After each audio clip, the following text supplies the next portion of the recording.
OG. This is my OG Regina, y'all. God, now I feel old. Hi, You could be younger than me and be my OG. It's just how you hold. That's true. That's true.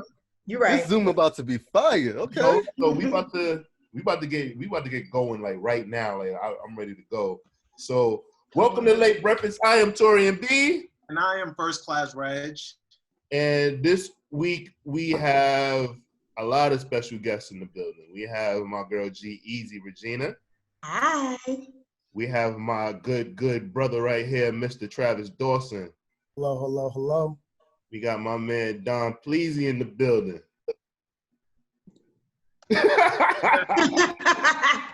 We got LaShawn, aka LA, in the building. Good, y'all. Grace and peace. And we got Cleverly Closed here too. Everybody, thank you for joining. No, I'm just playing. It's my great, beautiful, smart, intelligent, and bright, Cleverly Chloe, all the way from Dallas, Texas. Yeehaw! Yeehaw! Right. So, as everybody already, everybody knows Julius, everybody knows James, everybody knows Mena. They are part of the FKB team. You guys know me and Reg. And we've been recapping Insecure. So first, we're going to talk about this week's episode. Can I just get my spoiler out of the way? Do it. Shorty is pregnant. That's a fact, Jack. That's a fact, Jack. Yes. We really got to talk. We really got to talk. You're serious? Now, She was pregnant. Yeah. I think she is pregnant because, there's no other reason why she's pushing to meet up and not talk to him. Like I think they pulled the game on us when Derwin got Shorty pregnant and then Melanie had to stay. I think Issa had to deal with maybe being a stepmama. I hope they're not taking a page out of the game. I hope. I don't know. I thought the same thing too, but wouldn't that be too predictable? Yo, I never even thought about that. Oh, nah, because that shit happened to me in real life before, so. But I said, wow. I thought she just missed the D and was back in town. She wants to have a sit down with you. That's a sit down conversation right there. Okay. It's over. I send my D appointments with that sense of urgency as well, so I couldn't. She texted him, and then I think did he text her back? I think he called her back. He stepped outside. She called him, so is whatever she got to talk to him is really urgent, and I can't think of nothing else that would be that urgent. It's like the game. It could be cancer, bro. It's literally like the game. It could be what? Yo, bro. What's he calling him for? Why his life gotta mess up at this perfect time? Always be trying to leave, brother. They start pulling you back everything is going well, and all of a sudden, your ex-joint who don't even believe in marriage anymore is knocked up. You don't gotta tell me that. That's good writing. That sounds like hell. It does sound like hell. It's just like the game. Literally just can we just talk about how this episode was probably visually one of the best episodes they've shot. We had to wait 3 years, 4 years for this very moment. It was, but we knew each character. We saw how comfortable they were with each other. They finally reached an elevated height of transparency where they could be have an open, honest conversation, and the way this episode was shot, it got quiet during the right moments. It made you laugh in the right moments. Made you a little, damn, what I'm about to do. Maybe I should text an ex real quick. But did you? I love that. Did you? I always text my exes. We cool. You messy. You messy. Oh yeah. I like you. That sounds messy. All the way from Texas, bro. Ask him how many is booking flights, exactly. But I do appreciate that, and I feel like Ivana, you're gonna appreciate this. I just love that Issa didn't walk out the door knowing what she knew. She knew if I let this go tonight, he might go back to that bitch. I got one shot only to show him what this pussy do. I'm about to put it on his neck real quick because. So with that being said, not leaving. Hypothetically speaking, if she is knocked up, right? But Issa had the ability to leave. Does she still got stay? naked. He got Nathan. I don't think one has anything to do with the other. Yeah, You got options. I think that it was. No, I mean, I feel like a lot of people, most people are triggered by an episode like this because if not all of us, most of us have had that relapse moment with an ex. And there's the regular relapse where it's just a little fun, and then there's like the closure relapse. And this was a moment of growth for both of them. And there was a lot of closure there. I know we're gonna get into it later, but I do want to say that one of my favorite things about this episode too is like never on schedule, but always on time. Like I think it's the type of episode we needed. After such we're in the middle of so much turbulence, and a lot of that is emotional, and just it affects you mentally, physically, emotionally, and just like to take a breather with like a cast that we know and love, and like a story that we've seen evolve. And like I didn't know that I wanted Lawrence and Issa to have that moment until I was watching that moment, and I needed that moment so much that week. So yeah, I have a lot of shit to say about it in general, but I think the writing and the way that it was shot and everything, it was like so perfect without anyone. They couldn't know that episode was gonna drop in the middle of a week like that, or at the end of a week like that, and yet it was everything everyone needed. And they put out a disclaimer trying to say like, we know what's going on in the world, we know what's going on in LA. We just hope to bring you like a moment of respite kind of thing, and I think they delivered. Yeah, I mean, shout out to all of the women that contributed. The woman was the writer was a woman and the director was a woman. Yeah, so incredible. Yes. Did Kelly write this episode? Yeah. Yeah. What's her last name? Hollowell, I think. Yeah. Okay. There's R-O-W. I don't know all of it right now, and I don't want to mispronounce it or say the wrong thing. I didn't want to call her Kelly, but I did just really appreciate the dialogue that they had. Restaurant, because you don't get moments like a lot of people don't get moments like that with their exes. I feel like that was really important for like clarity. And I was telling you guys before, like when we weren't recording, like I wish I had a moment like that with my ex where it was just clarity and just mature talk. Like, this is why I did this, and why did you do this? And like both of them had clarity from that, and then they took it and ran with it, and we'll see what happens. So you but take my fault, right? Time too, like the entire date we were there, like from beginning to end. We got to go through that. The chemistry was palpable. Yeah. And I also think it's such a stark difference. Those full day episodes. Mm-hmm. I also think it's such a stark difference from the episode before, because I don't see any chemistry between Molly and Andrew. None. Not at all.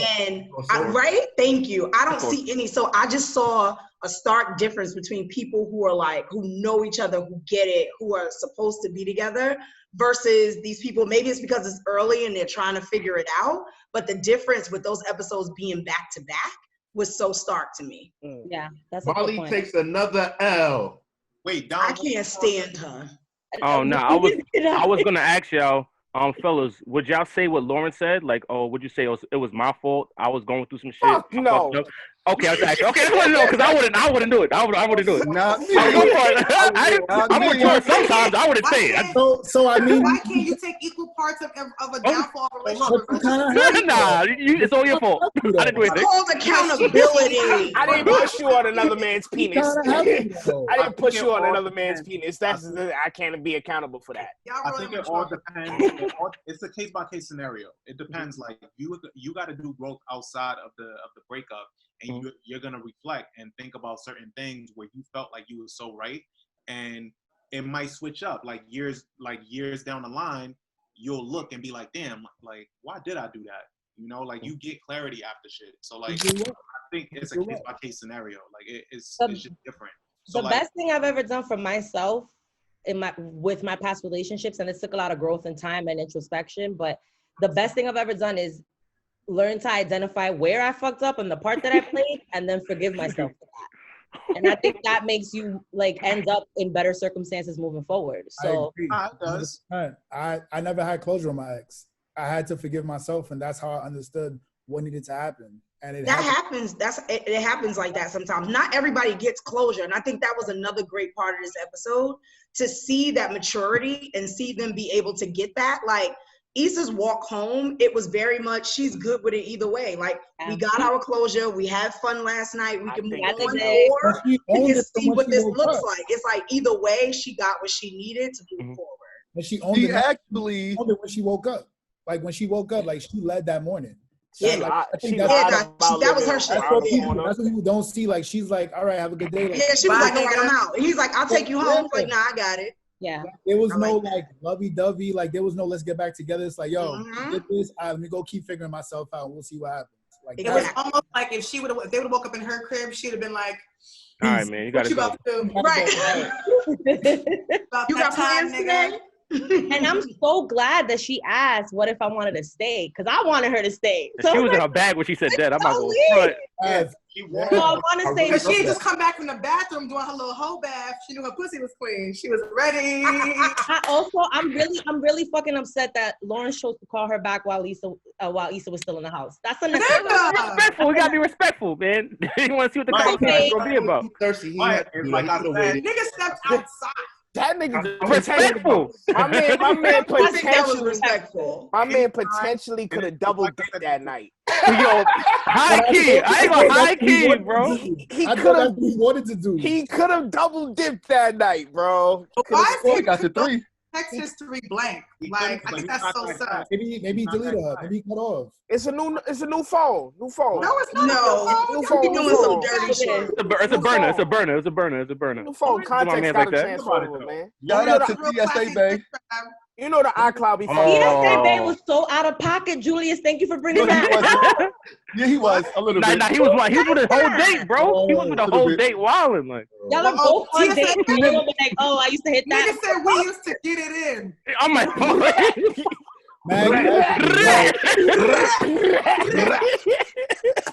that's what I mean too about the small pockets of moments. Like when he rolled up on her like that, I was fucking dying, and I was like, "Wow, I needed this laugh." Like I didn't know how much I needed this laugh right now. My favorite was the bartender. Like my manager says it's free since you busted your ass. I would have handled that. Tripping on the walk-in. I would have left all the time. So that's why. Yeah, you would have never seen me again. I would have did push-ups right there. He played it right. But I love that he left her. He was like, "You need a minute." All right. Yeah. But that also goes to show how well they know each other. He knows she's clumsy as shit. She's awkward. He's like, "I'm just gonna give you your moment. I'll be here when you're ready." Yeah, I think we all survived that moment too, like without being extra awkward. Because we all know, like that's her thing. She's always awkward. So I feel like the reason she was able to crack a joke about it is because it happened with him. Yeah. Mm-hmm. And another thing about the closure part, you gotta look at the space in their lives. You know, Lawrence is up. Issa's finally got a new stride in her confidence. She don't know where she's going, but she believes in her potential. Yeah. So their mental space is way better than when they were first hurt, or Lawrence wasn't able to forgive him for the cheating, or acknowledge that, you know, he wasn't his best self. Yeah, he facts that too. But shit, that's a key part of it too, because sometimes we ain't ready to talk to our exes because one of us ain't there yet. Yeah. But that's the thing that Condola made Lawrence realize is like you were hurt, but you weren't out of love. You weren't done. Yeah. You weren't. There's a big difference. Maybe okay. With that being said, maybe she could be calling him to acknowledge, yo, I'm sorry. This, like, I hope she's not pregnant, bro. I gotta give hope for my dog, bro. Please. Nah, he out the game, bro. Like condolences does not need to be pregnant right now. Bro. He's a better look for Lawrence. Wait to the very last minute to pull out. Wait. Who's a better look for Lawrence? Condola, she has money. Nah, that don't mean nothing, bro. Come on. Stop being a gold nigga, Julius. Julius is a gold nigga. I ain't gonna spirit of a Leo. No, it's not the spirit of Leo. Don't say that. Nope. Don't be us. Nope. Come on, like you gotta realize, like she has a career, she has her own place where she doesn't have to fix somebody's toilet or in an apartment 4B. Condola is a way. You really is that, bro. She's also emotionally unavailable. Julius, you're really different, bro. Are you serious right now? Julius, she's also emotionally unavailable. What if Lawrence wants more? She already shut that shit down. Yeah, like there's no marriage, bro. Like, yeah, there's no reason. How do you know what that call is? That's what I'm saying. It might be an apology. It might be acknowledging, like, yo, I was wilding. Yo, bro, she with child, bro. You gotta let that one go. I gotta let that go, bro. She with child, bro. Oh, God. She's with child. It's over, bro. Nah, that would be a crazy script, bro. I hope not. I hope not. She's pregnant. Who's up next? Who's up next on the writer's board? I'm with it. I was on the. Did they say who's up next? I feel like somehow it has to be. Oh no, it's Fuck. Did they show a preview? I don't even remember. Was it? Andrew, I feel like Issa and Molly they meet up. Yeah, Issa and Molly meet up in that diner. Yeah. Yes. That's gonna be. I think they're somehow also gonna get back to Tiffany's postpartum somehow, some way. I don't think so. I think that shit gonna get skipped. You think? Nah, you're not gonna skip it. You're not gonna skip it. You're not gonna skip it. They did too much foreshadowing for it to be skipped. Like they kind of built this up. I don't think like Amanda Seales got enough to expand on her shit. I don't think that they would. I don't think that they would sacrifice the quality of the show just to prove that, though. No, I'm just saying. I don't think they're gonna give her an entire episode. I just don't think so. I think. Oh no, not an episode, but I think it's gonna come up. Like more people are gonna come up in this next episode. Yeah. Put her up every season and then don't explore her story. She's like the most useless fucking character. I was just about to say she can go. I mean, if they're technically backstory characters, though, y'all know that. Yeah, they don't explore Kelly's stories really. You know what I mean? Like Kelly. I think Kelly might, if they did get renewed, right? So I think Kelly's gonna take a big role next year or something in the extent because people are asking for it. So and I think Issa does pay attention to the timeline and see what the audience is demanding. So I feel like they'll incorporate Kelly's story. It's about time. Kelly make me laugh at least. Facts. That's always. That's her natural. She's a comedian for life, you know what I'm saying? Oh, I'm from London, England. She was like, is that a taco? I was like, people in London know what tacos are. Nigga, I'm from Philly. I was like, she's wild. She's wild.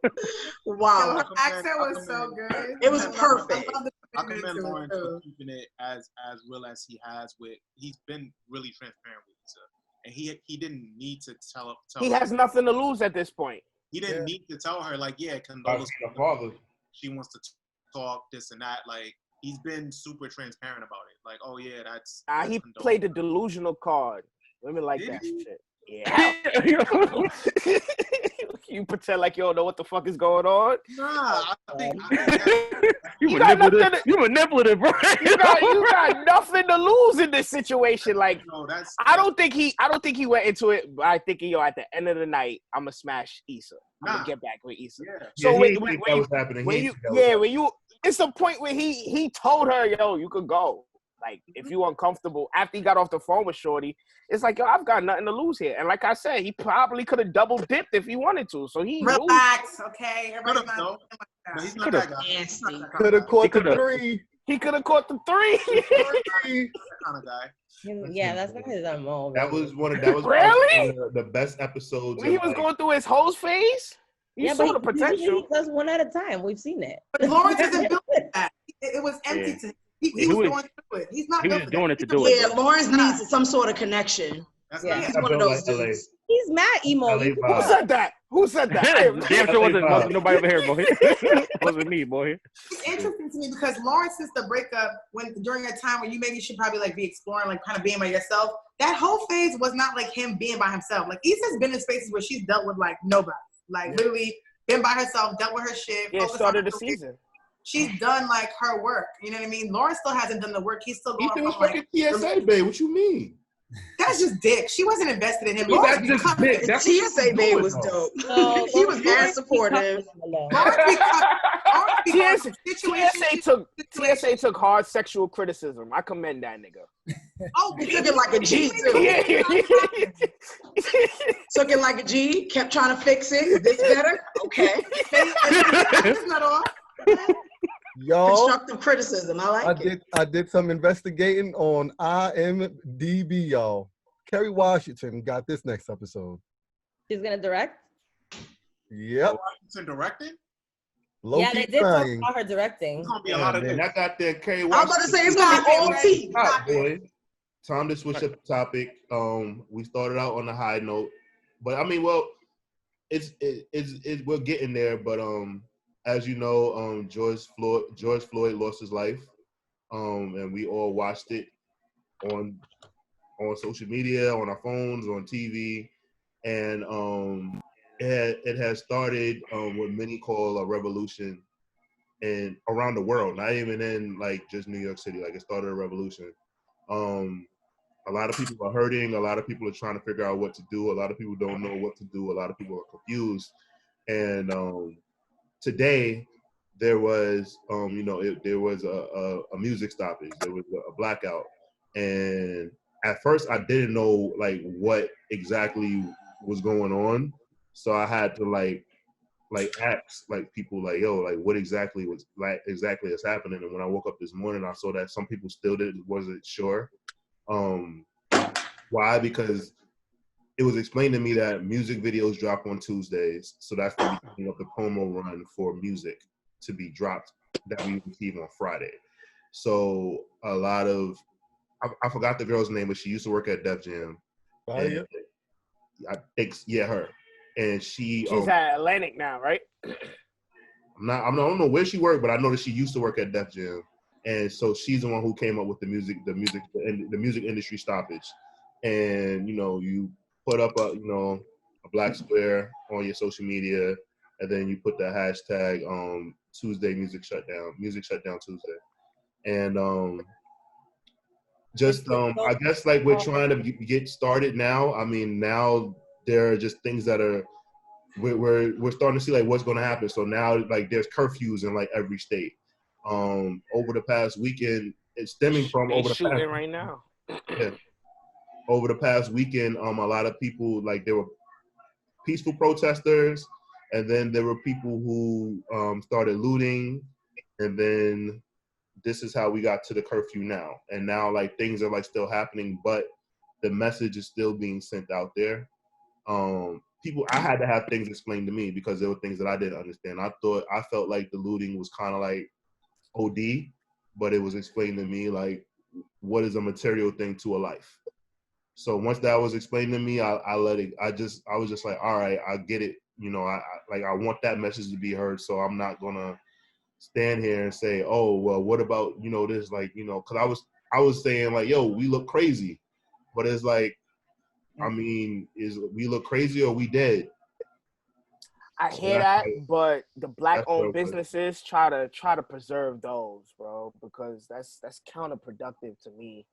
Right. Like, there's a couple of black-owned spots that I go to in my neighborhood, and like I even went there for like a smoothie today, and I may ask them like, yo, how y'all feeling? Like, you think the shop is safe? And they be like, yo, the owner said, yo, if I lose this shit, I just don't know what happens, man. So it's like the black-owned ones is just super counterproductive if we destroy that, because technically we need more of those. Right. For every black-owned store in my neighborhood, there's a Chinese store, liquor store, laundromat, all these other people. Tear that shit up. Fuck it. Tear that shit up. But this shit right here, like, I forgot what it was, not to get biblical or whatever, but like I know like in the Bible, like when the floods was coming, they put like a red awning on the house or whatever, and the flood avoided that house. So kind of in the same method, like, protect our own. Let's not destroy our own in the midst of getting this message. That's the definition of the process of Passover. Yes. There you go. They put blood on the door, so like when the evil came, it would pass over that house. Feel me? Yeah. But I completely agree. I have a number of friends who have businesses in Atlanta. That was when I first saw like black businesses being attacked, when it all happened in Atlanta. And so I'm texting my friends like, "Is your shop good? Is your shop good?" Because the looting in general, listen, they don't pay attention until you start messing the money up. You know what I'm saying? Like, you got to start stopping their pockets for them to be like, okay, maybe we can make some concessions here. So Torian, I'm about to text you something. Look at your phone. So I get it, but I think when you start, like to your point, LaShawn, when you start saying, okay, we're just going to hit everybody, then who is this really benefiting? And then did you lose sight of your goal and your focus? So I want to, two things I want to bring up in respect to that. One, I also think it's really terrible that this is happening while we're in the middle of also a global pandemic, because a lot of these businesses have lost money for a long time right now. And the government hasn't even, like, a lot of small businesses didn't get any bailouts. And there's just a lot that comes in respect to that. I'll also say that, like, I'm pretty vocal about how I feel about things, and I've been out to protest. And what I've noticed is, I mean, mob mentality is real. So sometimes oftentimes and all the times these protests are all started and meant to be peaceful, and it just takes one spark and one anger and one insight from a cop or somebody young and angry. And in a lot of ways, I feel like, on the one hand, I want to say that we're no one to, how are we to want radical change if we don't expect emotions to be on high and for things to come from that? On the other, I look to a lot of, like, usually when you're in a protest environment, a lot of organizers generally, especially for this particular movement, are elders of the Black community, and a lot of them are Black women. And I've seen them be vocal on the lines and tell kids to stop. I've seen them, like, we're not doing that right now. That's not what we're getting into. I think that with the added pressure of COVID and these curfews and them answering our call to action around police brutality with more police brutality has pissed off so many people that, though I do fear when some groups lose sight, I understand the reaction that comes out of that. And I know most everybody here does. No, it's natural. That's the scary part. And I also feel like, I mean, like, Fordham got hit yesterday completely opposite of even really what's happening, because it wasn't a protest in Fordham happening that night. It's just kind of like an emotional thing that occurred throughout the evening. And my dad lives in Fordham, and when he took a walk, he saw bricks lined up in the neighborhood, and he straight up was like, you don't see that. That's not usually ever there. And when they're doing construction, they put those things away. Mm-hmm. So it's also, there's a lot of conspiracy behind, are there outside agitators? 1 in every 7 protesters that's getting arrested isn't even from New York. Like, all those conversations are happening, and I think some of that is truthful. And I also think, like I said, because mob mentality is real, depending who does throw the first brick or the first stone, it just takes that one before shit starts to catch fire and people react and they start thinking that. Like, yeah, and I agree 100% because I came across a video. It was a young kid, and he was definitely a part of a looter. They was a part of an organized, group that was going around looting. But I realized with the youth, and we always say this, like, the generation behind us, like, we got to try to pave the way for them because they're lost. They're just doing things just to cause a ruckus because they don't know what's going on. Yeah. All they do is, I don't like Trump, I hate what's going on, and I'm just gonna cause mayhem. So on the live, he said, oh yeah, I just completed my mission. People send me missions. Oh yeah, tomorrow we're gonna go to Co-op City. Why are you gonna go to Co-op in the Bronx? Like, that is predominantly right. Like, you know what I'm saying? Like, there's no need for this to happen, but it's also because they're misinformed. So it's almost like call to action for us, like what we need to do. Because I posted something like, what can I do to help? And it's like, yo, going back to these communities once everything is over and kind of helping and just showing them like, yo, there's other ways to do certain things if you need to protest. If you don't know how to protest, ask somebody. You're just going to go to jail and create a cycle over and over and over. 700 people got arrested yesterday. That was just insane. That's insane. And then even tonight, not only did they lift the curfew up to 8 p.m. from 11 p.m. yesterday, but they shut down the Manhattan Bridge. They shut down I didn't know that. The Holland Tunnel. And then they told Lyft and Uber not to make any pickups between the curfew hours of 8 and 12:30. Unless you're an essential worker. Now we're walking around with papers. This is getting real Gestapo. That's what I was about to say. This sounded real Holocaust. This is getting real Gestapo-like. Like, why do essential workers have to walk around with papers? What about undocumented workers that are delivery people that are considered essential, and ICE is being sent out in LA, and like it's just the levels to which ISIS is in the Bronx too. Yeah, they had ISIS going around and people up in the Bronx last week. Like, it's Brooklyn, all of it. And this is, I think I tweeted about this recently. I was like, we are tipping a real fine line to dictatorship right now. Absolutely. And these protests are not doing anything but giving them a reason to push that forward at an even more accelerated pace. Yeah. So while everybody, I do understand it's emotion. I understand why everybody's angry. I'm fucking angry too. So I get it. But at the same time, we have to be very strategic with the moves we're making because we're opening the door for them to do exactly what they want to do.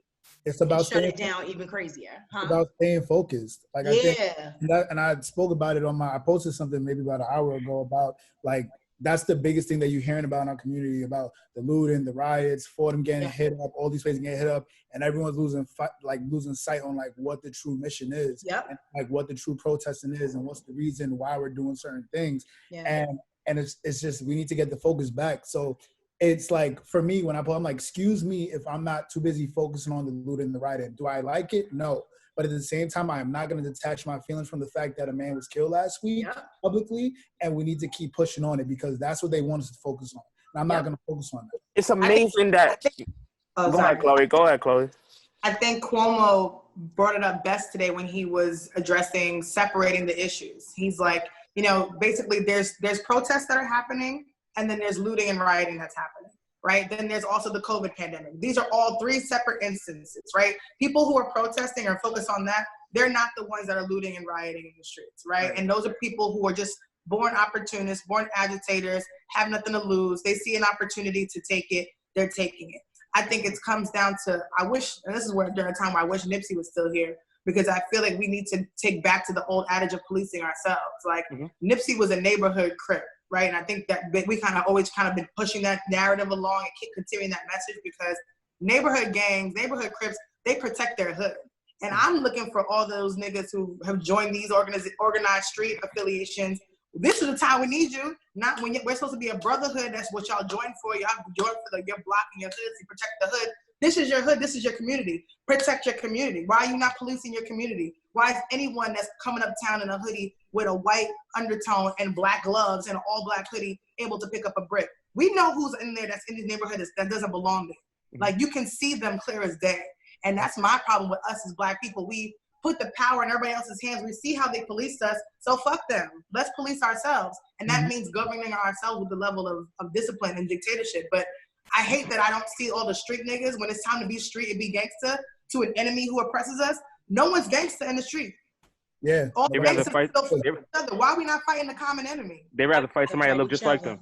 I believe too that a issue that we're having right now in this moment, and this is something that Black Panthers have vocally spoken about, the Black Lives Matter movement in general, is that although it might be because we're in a different time with social media and everything else, and it's dangerous to claim leadership, but we don't have like any voices in this movement right now that have taken a position of leadership to address the people and to actually have. Because we've never had to. All of the older leaders, they old as fuck. It's not Reggie.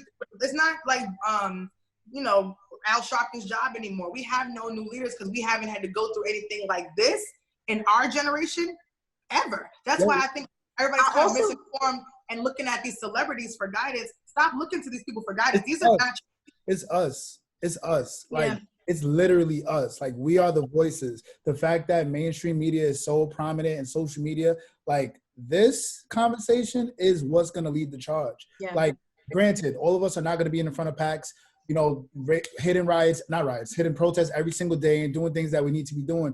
But this is where we step up every single day. Like, because what happens in 3 weeks, when Eric Garner died, everybody was talking about it. And what happened? Everybody stopped. Shit phased out. Fade to black. Right? We got to keep the pressure on. And we just got every single day, like Reg, Toyin, people that I know who are, like, everyone here, everyone who's talking about it. If there's a moment where there's a pause and there's a week, it's like, yo, not keep the same energy, but yo, how you feeling? You ready to go again? Let's do it. Because I think there has to be, like, because we all feel the same way, right? We all want to change, but there has to be a strategy that we can all agree on. Like, me and Joe was talking about on today, on the ride back home. It was like, yo, once a month, we should just fuck with somebody's pockets so they can feel it. Like, so next month, the only time they feel it. Nobody order anything from Amazon. No, Amazon. The month after, nobody orders anything from McDonald's. No and Uber, they're gonna catch on, like, yo, like, what's going on? They're gonna notice the black dollar. Like, I know all the old Caribbean niggas is on WhatsApp and they be sending these chains. And I got one of these chains today that said on June 7th, they want black people to not spend $1. If everybody does that, on June 7th, they, like, I'll read it to you real quick. Shit. Like $10 billion or something like that. It's like $10 billion if all the black people come together and don't spend $1 one whole day, it's $10 billion the US dollar loses. So if we could do that for like maybe 48 hours, you know, on a Wednesday, Thursday, where most of us is not really spending anything, on a Wednesday, Thursday, something like that, every month for the next 12 months, they gonna want to talk to somebody. But I'm saying, though, LA, it sound good, bro. But you know, a lot of people are hard-headed, bro. That's what I'm saying. You know that. The old people are not going to focus. They're not going to do that, bro. Everybody brings up, everybody loves bringing up, like, the Jewish community and things like that. It's not like they were all in agreement. They just all knew where to pocket the money. Yeah. There's mad Jews that don't fuck with other Jews, but it's a money thing. But they had a common goal, and they had a set strategy, and they all followed But this goes back to the leadership aspect that y'all were talking about. We don't have the leaders like we used to have before. Like Chloe said, Al Sharpton, this isn't his fight anymore. We got to find the next generation. The problem with the next generation is they're not trustworthy. I can't trust Sean King as far as I can throw. That's somebody that has put himself forward as a leader. D-Ray got some shit with him too. You know what I'm saying? It's like there's nobody trustworthy enough to really galvanize a following, to follow them and actually abide by a strategy like this for us to really make that kind of effect. I think, can I say something about that? Yeah. So I think the unfortunate thing is that social media and the internet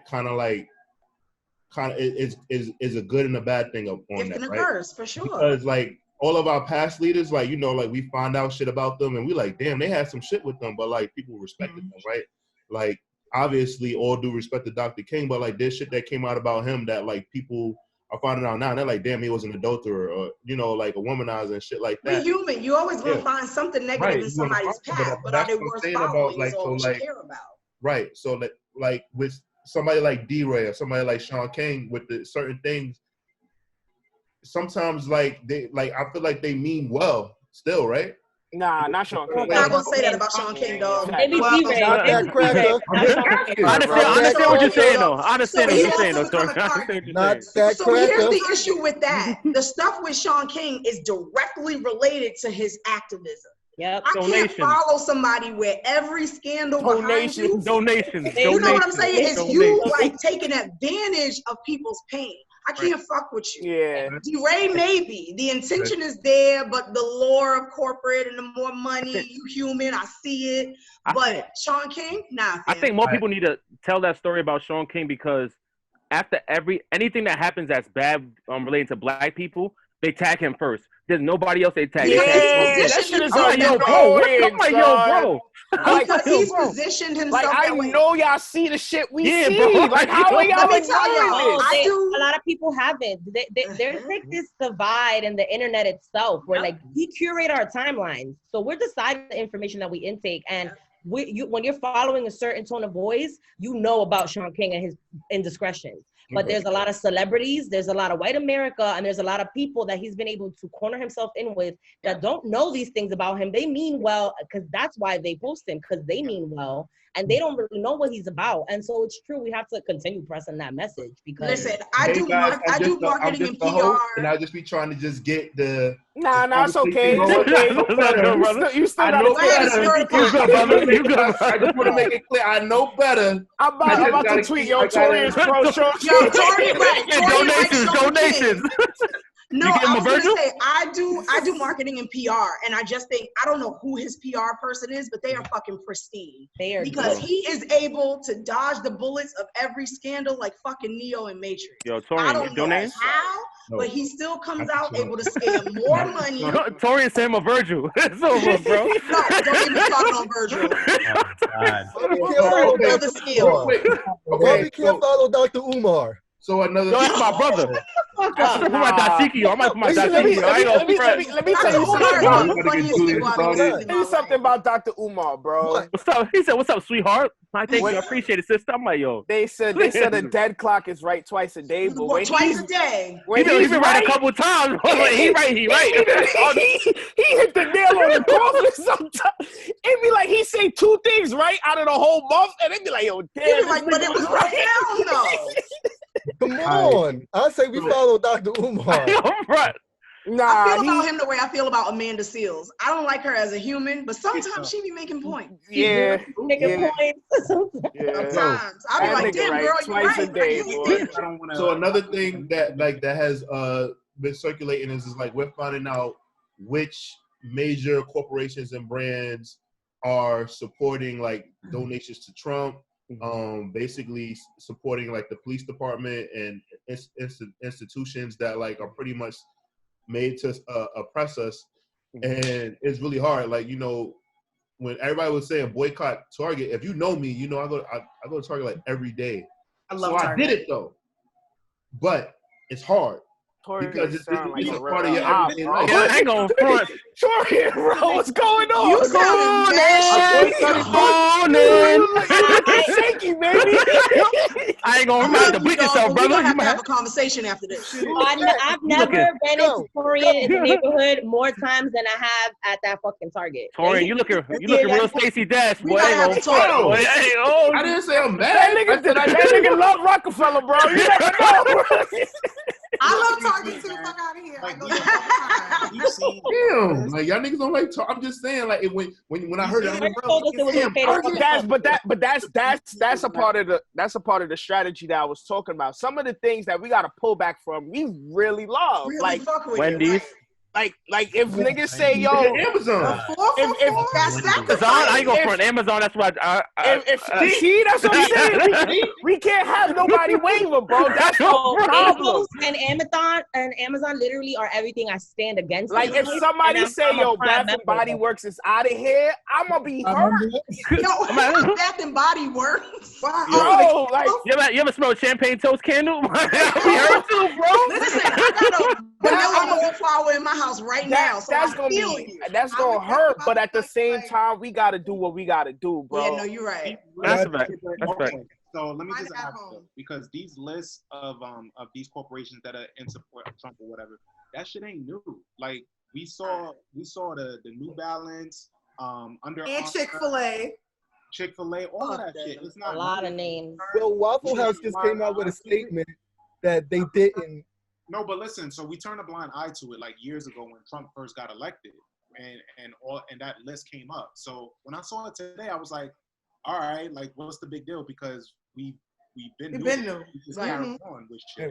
So, like, I think that the sad part is that like no matter who we are, we all have our boiling points, I guess. And yes, we should have been mad, stayed mad, and called it a day like that.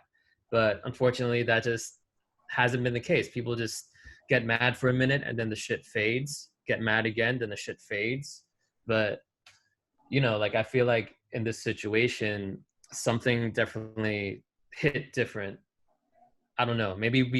I feel like even for myself, I was just like, I've been the mad I've ever been. And I've never looked at a wallet the same way ever since and I'm not even black by any stretch, but it's like, I appreciate right now that. it's like, yo, right now it's like, yo, this is it. This was a tipping point. It was. Yes, and I feel absolutely. I've had this conversation. Luckily, I only work with Black people. And shout out to you. Listen, I quit corporate for a reason, to be just like this. But I think that in all of our conversations before meetings started, we made space to have those kinds of conversations, and everybody said the same thing. This isn't new, what's been happening. It's been trauma porn circulated on social media forever, but it was something about this one where everybody had hit their limit. Yeah, it's like enough is enough. Yeah, I think here's the thing, right? That I think is the difference, as unfortunate as it sounds, right? The Eric Garner thing, cool. Not cool in the sense of like cool. Oh, okay. But it was like, okay, we saw that, right? But most of them, outside of Eric Garner, most of them had something to do with like the gun violence, right? Them using their weapon. Right. Seeing somebody sit on a man's neck for 8 minutes. Wow, another man watching 46 two seconds. people, bro. And it's like, yo, dog, just ease up a little bit, like, please. So I think the big it felt a little bit harder, bro. Like bro, you meant to do it, bro. Like we watched him suffer, and you know what I'm saying. Yeah, I think that's what it is. You know, like how we walk around, we say, "Yo, we can't breathe." Like I literally watched it, and I felt like I was being the restriction, like as if I could, like, you know, you have those feeling like you want to jump through the TV, like, yo, like, what are you doing? Yeah, and then to find out the backstory that, yo, this was your coworker at one point. You know him, so it's like not to say you cut him some slack, but that's it. You broke bread with this man. I think because we've been home, like you said, this hit different for a multitude of reasons. Yeah. I think when you add on the fact that people have been home all day, every day for the past 10, 12 weeks, like Eric Garner, we saw that footage, similar situation. We saw the struggle, we saw the life lose, but we had to go back to work the next day. Yeah. We had a lot of distractions. We weren't able to sit home. Nowadays, whenever something happens, and there's been a lot of things happening week after week, every month, there's something new to be outraged of because we're sick and tired of being sick and tired, and now we're home all day sitting with it. There's no escape. Every scroll, it's the same thing. So it's like all of us watched it at the same time. It was like nobody got off of work and then caught on after. Or when you got home, you turn on the news. Like we all on our phones. Like yo, you see, like it was like. And you know it was actually a domino effect because Ahmaud Arbery was running just a couple weeks ago. Breonna Taylor was shot in her bed in her house. It was too much back to back. It was literally too much. That's what it happened. Boom, boom, boom. Every time we lose someone, like something, it's like literally it'll be like 3 or 4 people in the same month. We don't even have time to mourn at this point. You don't have time to process. And the problem now is that we've been home. It's like with all the shit we've had to go through. We got family members we've lost. We've got people that lost their jobs. We have people that have lost their homes or they're behind in rent. All the stresses, and it's like we got to still worry about getting choked out when we go outside to the store amongst all of this. I think that was the iceberg tip. I completely agree. It was compounded. It was so much because over the course of the time that we've been home due to COVID, like Chloe said, it's just been this. And then particularly that week was so much as it pertained to brutality. It was just, we had enough. And you see how this country give it up because I bet now they got a curfew, right? Where the fuck was this curfew a couple weeks ago? When the COVID, when didn't do it. Like this shit would have been settled out. We probably would have been in phase 1 effectively if the curfew would have been initiated from the curfew just to attack anybody that's outside, bro. Well, all of a sudden now, y'all can call a curfew? Well, the same reason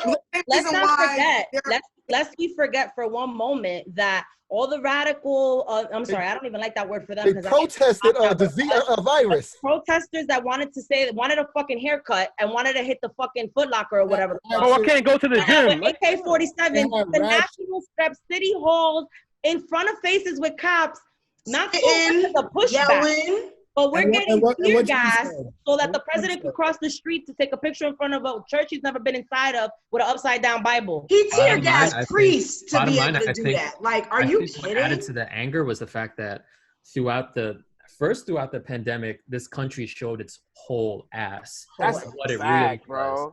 And we were angry about that. And then this shit happened, and now we're like, all right, enough is enough. Yeah. Like, we are fucked up. Yeah. And this has the whole world protest the virus. Yo, it's crazy. Protest the virus. Yo, it's crazy because as worse as George Floyd's death was, Amy that's what got me like PTSD.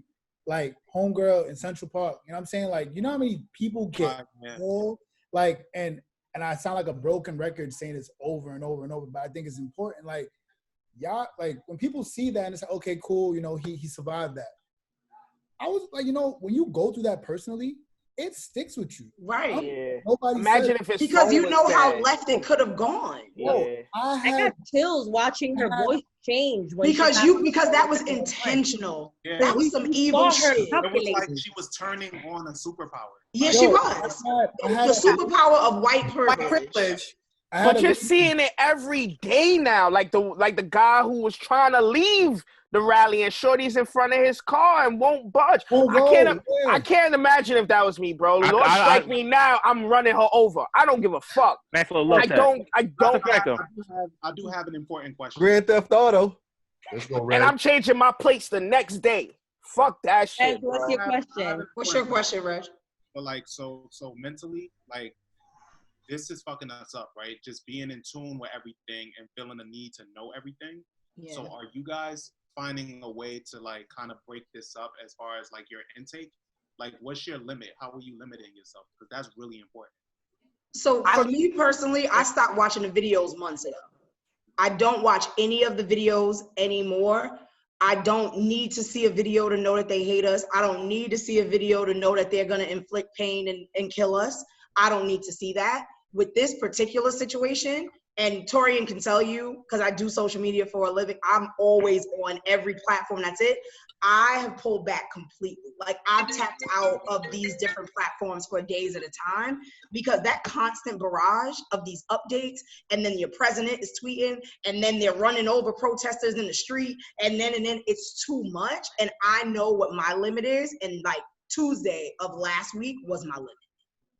I gotta keep it a stack with you, bro. I gotta not stay in tune, but I need to tap in, because like even today, I dropped my man's home in Crown Heights, and over there they were protesting on Empire and Utica, and they intercepted the 911. Oh, not the radio call. And one of the officers was like, "Yo, just shoot them motherfuckers." And the nigga said, "Don't say that over the air." He didn't say, "Don't say that." Or, "Yo, bro, what you doing? You wilding." He said, "Don't say that on the radio." So it's kind of like, yo, damn, like if I'm not on tune, I will be in Crown Heights chilling, knowing what type of energy they on. So it's kind of like you need to stay updated, but you just take it in doses. Like the videos, I don't watch, because it's like a movie that you already know the script. I know how this shit is gonna end. You know what I'm saying? Unfortunately, you know what I'm saying? The caption is telling, the hashtags is telling, but there's certain things that I just need to stay up to date on, because it's like. So I agree with that. Like I'm in tune to social media like all the time, and CNN, but like.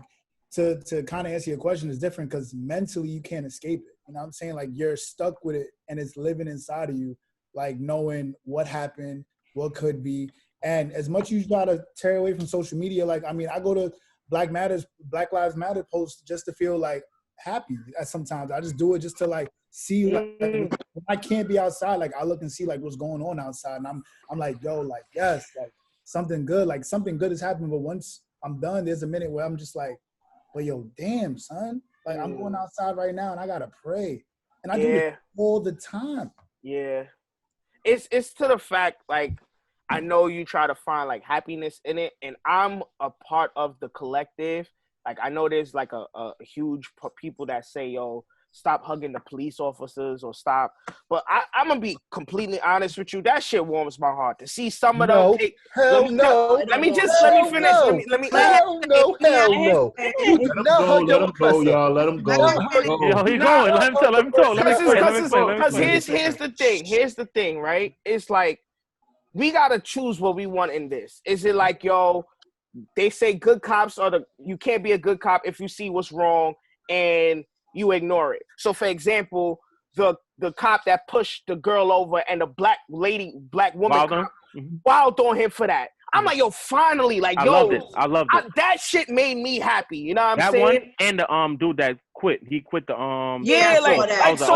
So it's like it's kind of like, yo, like, do we want the ally or do we not want them? Like, I don't understand. But the ones that you hugging are not always allies. Yeah. I get that, but in the sense of like, yo, there are people who are finally realizing, yo, like, I'm a part of something that is actually hurting my people.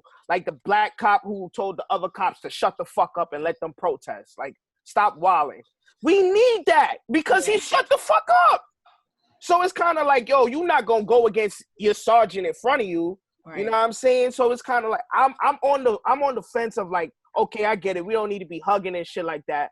But if we do have an ally inside that could kind of say like, yo, like these are collective of people that's not doing anything wrong. Let's not be quick to pull no triggers. Do not pull no triggers. Do not pull no guns. Do not do that. Like, we need that, because if that's the case, then we gotta stop doing the whole good cop bad cop shit, because it don't matter, because y'all don't want their help regardless. So is it Uchi Wally Wally or is it one Mike? What do y'all want? I was about to say, I don't want their help. That's not how white supremacy works. Right. That is not how white I know cops. And so you say they faking it? Yes. I don't know that they're faking it, but it's like a few of them are. And they said there's people that wrote stories that was like, oh, right after this picture, they started beating the hell out of us. I'm like, nah, bro. Don't hug me. Don't hug me if you're going to beat my ass, bro. Let me know how it's going to be off rip, bro. I want to say something to answer Reg's question, mostly because I know people watch this, and I want this to hopefully be helpful to anyone like myself who does continue to work in a corporate environment and has to come face a lot of white people all the time for work. Ooh, so I want to ask your question. I feel blessed and lucky enough to still be able to work during this pandemic, but I was not afraid at any moment to use my PTO and take some time off. So I took Monday off because I specifically did not want to speak to anyone that was not Black or brown or an ally. And I also didn't want to get met with, how was your weekend and how are you feeling, knowing everything that's going on inside of me and knowing what my weekend actually was, which I was in the street, and I do try to like donate and put out resources and stuff. With that being said, by today, lots of conversations are going around, colleagues of mine that are, Black Americans, people of color, people overseas and global offices that are Black and minorities and things like that, because we're being asked or we're being spoken to now, because now every company and every brand has to make a statement. That's the feeling that they have to, take a stand and say something. So we've been met with conversations where people are, can we do a forum? Can we do an open talk? Can we do this? Can we do that? I was conflicted. I'm an Afro-Latina, I'm Dominican, I have Black lineage through my family. That's diaspora, that's ancestral shit. But I also feel like I don't want to co-opt a moment from any of my Black American coworkers who they feel strongly about. This is a conversation that they want to be the voice of. So I had talks with a lot of my colleagues, and a couple of us got together with the people on the people team who want to put together, dialogue and all these other things.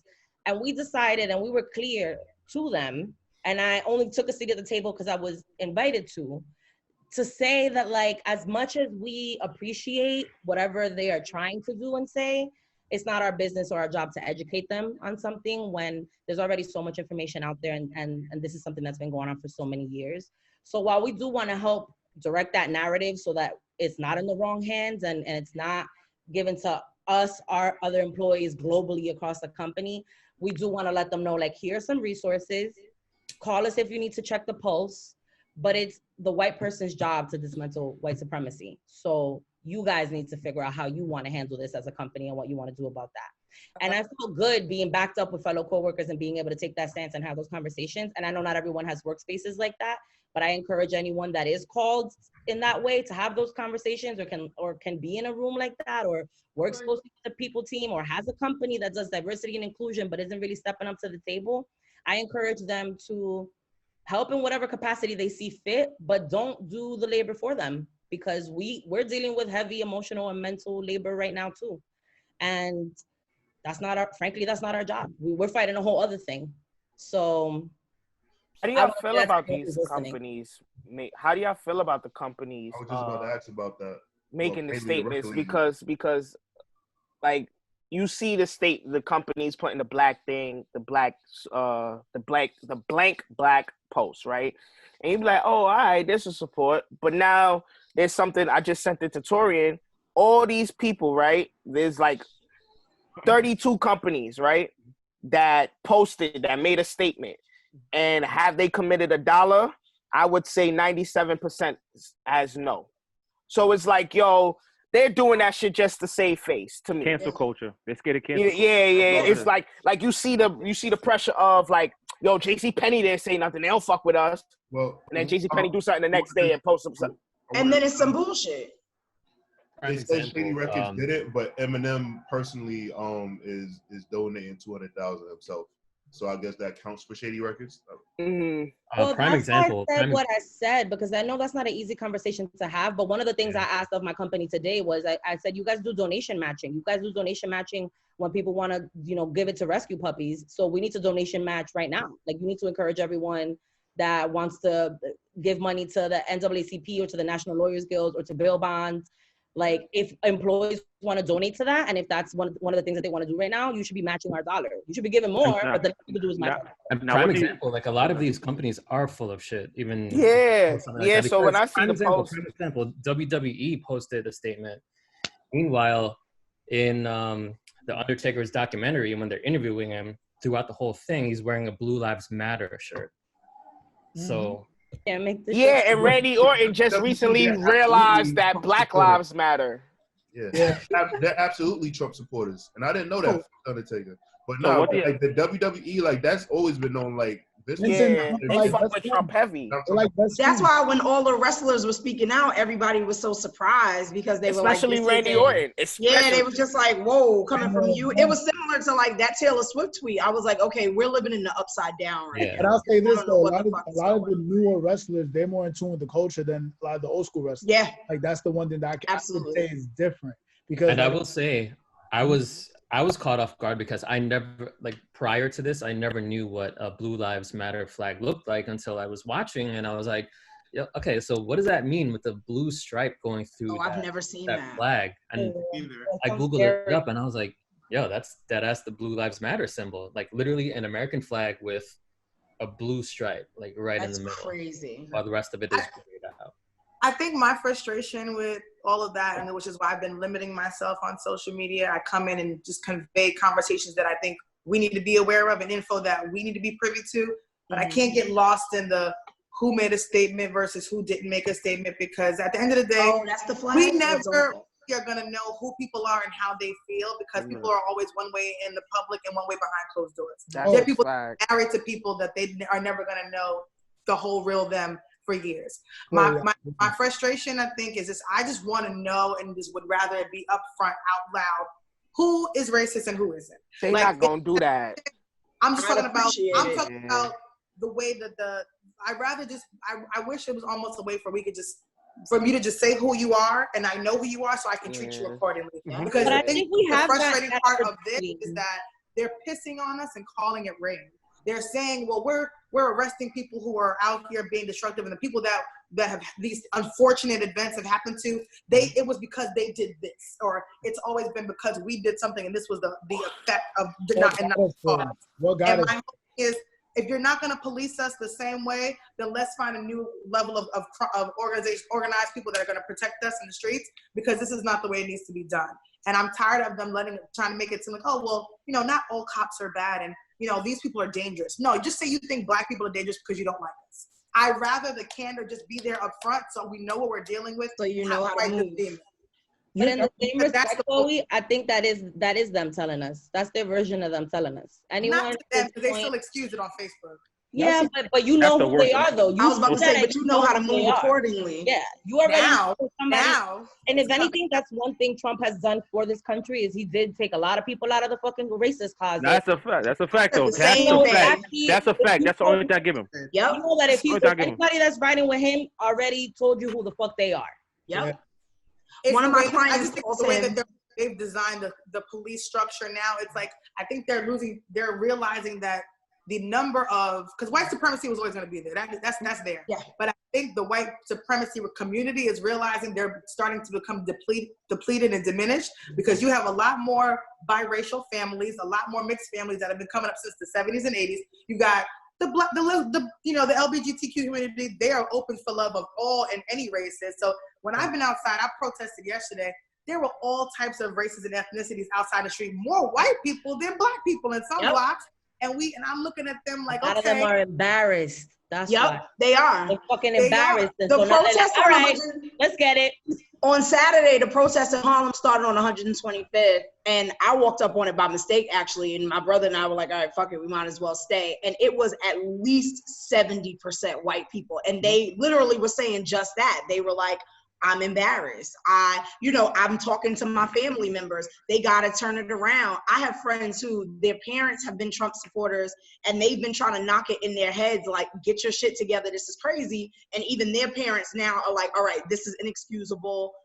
We got to get it together. So I do agree that there are a bunch of different races, but as far as these businesses, I agree with Ivana. Like, if this is not who you are, like, then don't, like, let me know. Show me up front who you are and what you're doing. Pretty Little Thing, that solid black hand. I said, have you never seen a black person's hand before? Whose hand looks like that? And they be on the verses talking about it. Like, that's not a skin tone, my nigga. They be like, in every verses with the fire emoji. I agree with that sentiment that you should just show us who you are up front. Unfortunately, they won't. Oh, we said that, by the way. That wasn't. Oh, sorry. It's okay. I just want to give her credit. That interferes with the bag, so they're not trying. Of course, that's what I was saying. They're not trying to show you who they are up front, because they still want our money. So it's I think they. But do they think that we're stupid enough not to be able to tell the truth? I think that's what it is. Don't insult my intelligence. Mm-hmm. I'm talking about the cops, not the brands. I know these brands are gonna be full of shit anyway. We still gonna go buy them. It is what it is. They hated us for years. These brands, Gucci, Louis, they show their ass with the all the promotion. That's for whatever reason. I'm talking about the police. I need to know how to treat you accordingly and what laws I need to know for myself so that I can protect myself based on how I know you're going to treat me. It's going to be impossible to protect yourself because the law's not for us. Go ahead, bro. That's why we have to go to these small elections in our communities and enforcing our children to go to town hall meetings, to go to city council. The smaller elections are the shits that we actually need to vote for, and black niggas never show up. While we're on this call, I want to boost this to anybody who listens because we're going to edit and post out. Especially I think in Brooklyn, but mostly all over the city. Make your calls to your assemblymen. Google ratify. Is it 50A? It's I'm gonna look it up. Give me a second. Sure. But drop the link. There's literal things right now that we can be voting for and going for. One of the things that we need to do is everybody needs to petition for the USPS because it's a part of politics trying to stop the voting ballots. We have a fucked up situation everywhere right now. So we need to save the USPS so that everybody can vote. And there's a lot of laws and there's a lot of things going on right now that are on the floor that we don't think about. And I encourage people to vote for the smaller parts of government. Like, it's not just with the president, right? Like, it is about your local councilmen. It's about the district attorneys that we vote in. It's about the governors that are gonna give Trump the A-OK or not, whether or not he can let the military in on us. Like, those things matter. And those are the small changes that we can start making. And I know people hate to say, change doesn't vote, voting doesn't change anything, voting doesn't change anything, but I mean, neither does fucking sitting on your ass. So try it. You got I don't know if you peeped. I don't know if you peeped, but ballot, and I'm filling out my absentee ballot like right now. Yeah, because the New York primary is June 23rd. Did you see? To follow up on what I said, the New York State Legislature is trying to repeal Civil Rights Law 50A. Which has been used to shield law enforcement from accountability by preventing transparency regarding acts of misconduct by police officers. So this is literally one of the things we're fighting about, and it's on the New York State Legislature's floor right now. So I suggest everybody Google 50-A, State of New York, and sign whatever things, call whatever things, email whatever things, because that's literally put that in the group chat so we can all tweet that tomorrow. Did you see that I think Charlamagne, Diddy, and somebody else are pulling back their votes for the Democratic Party. They're not voting? Yeah, that shit is so fucking ass. Diddy was literally the person who told us vote or die. That's what I said. Like, Charlamagne just interviewed Biden and said they're until they give a black agenda, they're not voting for Biden. That's so the dumbest shit. It's so counterproductive. Like, what are we doing? You're giving them the country. You're gonna give them the country. We had such a debate. I'm in a group chat with like 15 different women, and we had such a debate about that because some of them were like, yeah, they can't just expect our vote, da da da. I said, in previous years, I get it. Due diligence, show us your plan, whatever. We are in a dire situation right now. We don't have time for all that. Like, this is literally vote or die. This is now is when it should be vote or die. He has to go, and then we'll figure it out after that. Last time though, because people that didn't like Hillary and didn't like him, a lot of black people was like, "Well, I'm not voting." Dumb. That is the dumbest thing. And this is how we got where we are right now. So before they were talking lesser of two evils, but now we're between an evil and a fucking incompetent senile old man. Oh my God, he's the worst. Hey, we're gonna deal with what we got. We're gonna keep it pushing. We're gonna keep fighting. I really hope that change comes from this because I think that change is uncomfortable and things might need to get radical. But I mean, this is something that's shifting the whole world, not just the States right now. And 90 are we gonna get to Verzuz, Torian? That was everything I needed. Oh my God! Come on, Kirk Franklin has hits on hits on hits. Yo, I don't know. When it comes to like the gospel music verses, I ain't looking for the hits, bro. You needed that. I need something in my spirit. You know what I'm saying? I need a little revolution. You actually needed Jesus. Listen, when God come back in a couple of weeks, when Jesus come back, what's happening? Remember you said that shit. Chloe, you good? No, wait, time out. I think you misinterpreting what I'm saying. I'm not looking for the hit records. I'm looking for the spiritual. I need a spiritual. The spiritual lifting records. So like they did a mix of all. The unreleased. But no, but that's what I'm saying. Kirk Franklin gonna give you the hits. Like, you know, like he brought Tamara out, man. With the Christian concerts. You know what I meant. You know what I meant. With the Christian concerts after the Sunday service, the third Sunday, you there for the extra 4 hours. Oh yeah, you a church kid. You want Kirk Franklin to show out. Listen, but 11 a.m. They did what they had to do. They did what they had to do, and they got in and they gave us everything. But you know what was so unfortunate in the midst of all of that? Like, I know the numbers don't matter, but that was definitely the lowest viewed one out of them all, and they actually deserved one of the higher views in that moment. But it was so much going on outside, like people were actually protesting. People were outside. Yeah, so it was kind of unfortunate that it didn't get the soulful recognition that it deserved. I think it was especially, and it was early too. It was early. Yeah, it was a Sunday, yo, bro. If you a church kid, at 5 o'clock to 9 o'clock, yeah, that is the true timing. So yeah, nervous because you done ate. Now you done ate. You done got the boy. You Chloe, you know. Come on. Listen, I grew up in church in Harlem and Brooklyn, so you know what I'm saying? Everybody who ever been to a pilgrim church, CCC, you know what I'm saying? New Life. Church. Come on. I was dance team. Come to church on Wednesday. You have choir practice on Thursday. We got dance rehearsal on Friday. If Saturday was an event, you came there Saturday afternoon, and then Sunday we did all day. All day. Look at these church kids. My mother is a minister. Cursing up the storm all the time, Cursing up the storm all the time. Never would have made it came on, bro. I'm like, game over. I don't care if I was about to say, did you cry? You cried, didn't you? I don't care if Kirk Franklin was up 19-0. That shit, it's over, bro. Game over. You know, game over.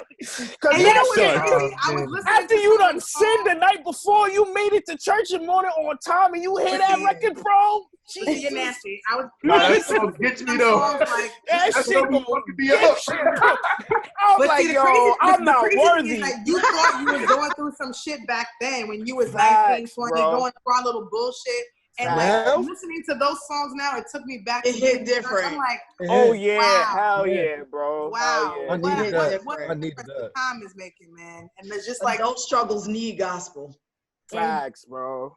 It was beautiful. It was such. And those are two legends, like in the gospel world, legends, because they made music that was secular, that was deemed as unright, and then every 2 weeks the choir would try to learn what new Fred came out, what new Israel came out, like what new Hezekiah came out. Like, listen, those and they all got their demons too, bro. Like if you know the history between. Oh yeah. Kirk, I remember. Okay, Torian, we know. He's addicted to porn. He was addicted to like porn. The rest of us. We all human, bro. Why you gonna bring up some shit? Y'all good, bro? I was gonna bring up some shit. So that's why I'm saying, bro. Like when it comes to like the Christian world, like there is this stigma that you're supposed to go there all perfect and shit. But when you see the leaders and stuff like that come out with their demons, that's when they bring in the younger generation because they're like, yo, bro, I'm beating off too. I can relate to that. Like I'm trying to fight. I'm just saying, bro. I'm just saying. Speaking truth, brother. Speaking truth, brother. Let me tell you why. You look at your pastor, you look at your ministers, you look at all these people that be like, yo, you look at them as perfect individuals. Yeah, they preaching this world. And you be like, damn, how can I live up to that? But then when you hear their true stories or what they've overcame, it's a sense of hope. You know, I say all of that. I ain't hear shit after you said I'm beating off too, bro. Yo, I'm in a day. It's a sense of hope, like, yo, if I stay in my word and I pray, I can overcome this demon too. No pun intended. No pun intended. Every time you beat your meat, man. He sees you. He's not gonna overcome. He no pun intended.